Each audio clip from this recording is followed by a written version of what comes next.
Hello everyone, in this lesson I would like to talk about something confused a lot of you guys. This thing is al-fa'il, subject, but I'm not gonna talk literally about the subject. I'm gonna talk about the position of the subject, because in Arabic the position of the subject is unlike English. In English the subject comes at the beginning of the phrase, like Ahmad plays football.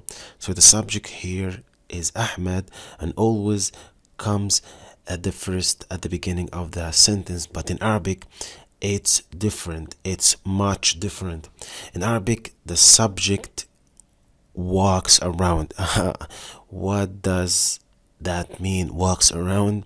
So you can find the subject at the beginning, in the middle of the sentence, or even at the end of the sentence. Believe me, I'm not kidding. I'm an Arabic teacher and this thing confused a lot of you.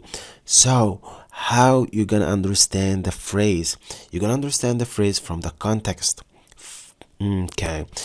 And by the way, it takes a long time to understand the sentence in Arabic, because as I told you, subject, not only the subject, but here I'm talking about the subject. So subject and objective, and they are like messing in the phrase, and you have to understand the meaning of the phrase from the context. Let me give you an example. The position. Here we got the subject at the beginning of the phrase. Ahmed تكلم معي. So Ahmed talked to me, alright? So here the subject is Ahmed and it came at the beginning, alright, as you see right here. But on the other hand, you can find the subject in the middle of the phrase, like here, تكلم Ahmed معي. So both of them are the same meaning in English. Ahmed talked to me, both of them. But the difference is the position of the subject, because the subject has moved like in the middle of the phrase, like moved, what should I say, back or forward. But anyway, so Ahmed now in the middle.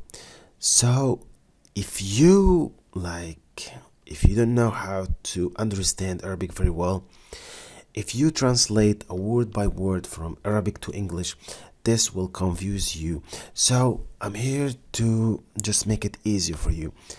The last one is the subject comes at the end of the phrase, like here, Ahmed تكلم معي أحمد. If you're just a beginner, you will translate this phrase like this: I talked to Ahmed. But this is wrong, because Ahmed here the subject. تكلم معي أحمد. There is another thing to know the subject and to understand the phrase is al-harakat, short vowels. Here always the subject has dhamma on the last letter. So dhamma means this is a subject. So in every phrase right here, Ahmed got dhamma on. So pay attention on this thing, because this grammar is one of the most confusing grammar for Arabic learners, believe me. And see you in the next lessons.